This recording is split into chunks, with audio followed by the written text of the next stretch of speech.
Okay, this is the Unit 5 FRQ test corrections. So for A, the question is,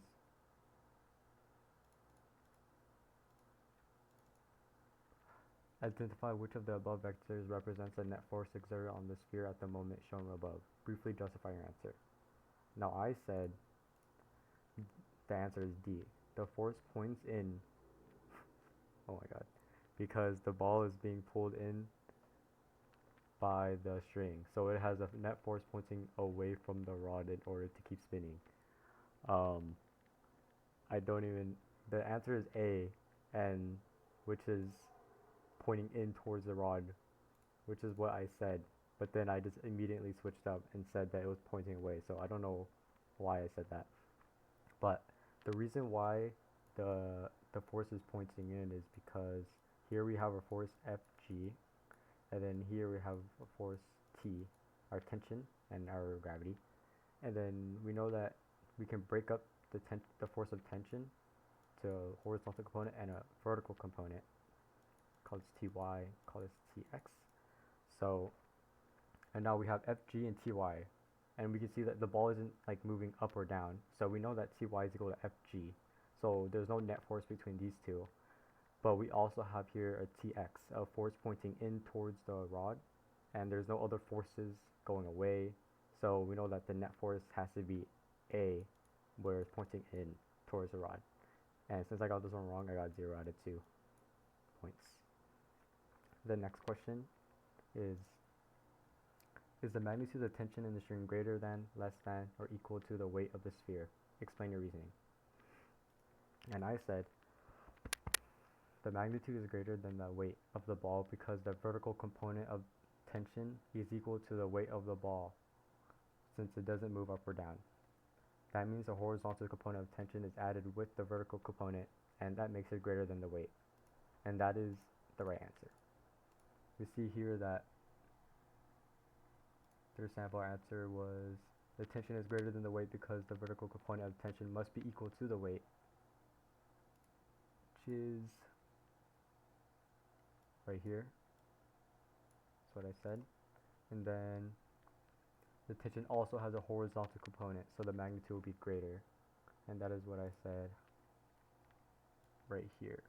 So that means I get all the points. 2 out of 2 points.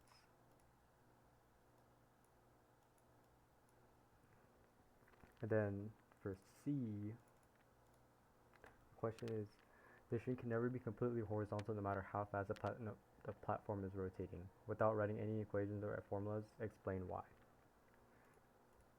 And I said, it can never be horizontal because there needs to be a vertical component to the tension of the string in order to counteract the weight of the ball. And the answer is, okay, so 1 point for identifying, no, whatever. The example response they said the weight of the sphere is downward and will need to be balanced by the vertical component of the tension, so there will always be a vertical component of tension. So balance in this case, right here, the vertical component to counteract the weight of the ball. So, these are my points. This one is also 2 points. Oh, part B was 3 points. Oh, whoopsies.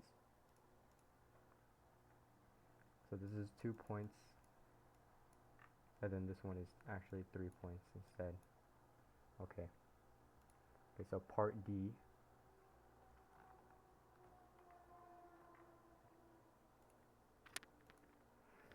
Now part D asks, indicate which equation is consistent with the statement in part C and explain why. Also explain why the other equation is not consistent with the statement in part C. Then we see that the answer is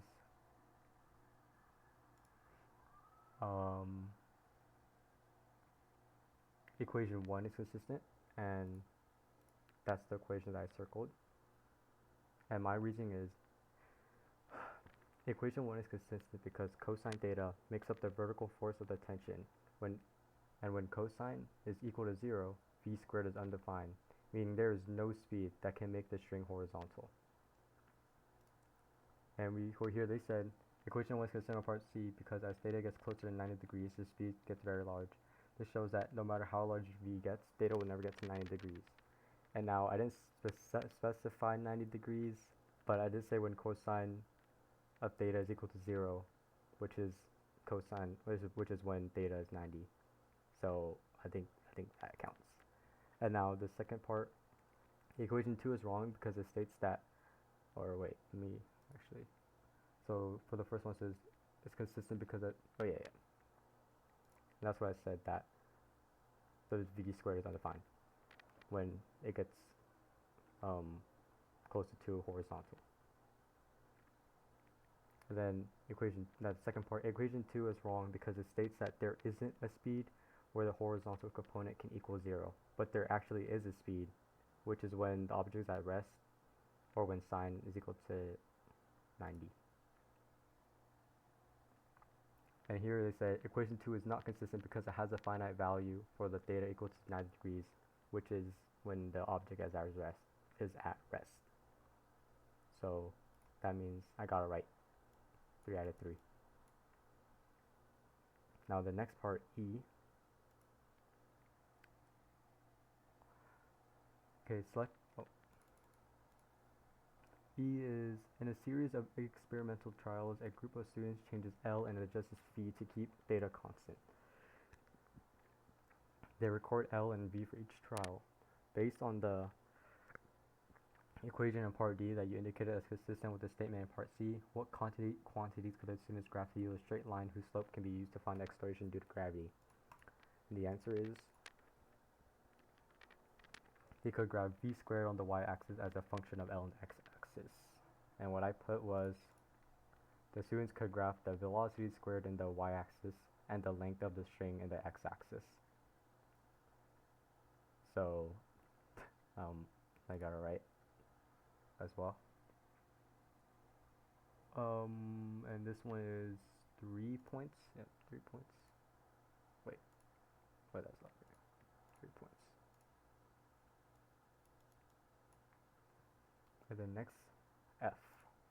Now F says, let I be the rotational inertia of the sphere rod platform system about a vertical axis to the center of the support rod. Does I increase, decrease, or stay the same when L increases, but theta stays constant? Briefly explain your reasoning. I said I will increase because the length of the moment arm increased. And the answer was I will increase because for a larger L, the distance of the mass from the axis will be larger and rotational inertia increases with distance. And all I really said was the length of the moment arm increase. I guess I didn't really relate it back to how, or, I mean, I guess generally it makes sense. Okay, one statement for the motion of anything. 1 point for statement that since the math is further from the x-axis. I think it counts because by saying the moment arm suggesting that the mass is also going further away. So I think I also get 2 points for this one. And so if we add it up, 2 plus 3, 5, 8, 10, 13.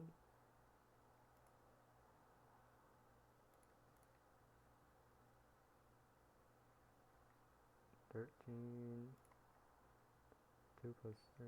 There's just 2 plus 3. 5, 8, 10, 15. Okay. Yeah, 13 out of 12 is my final score.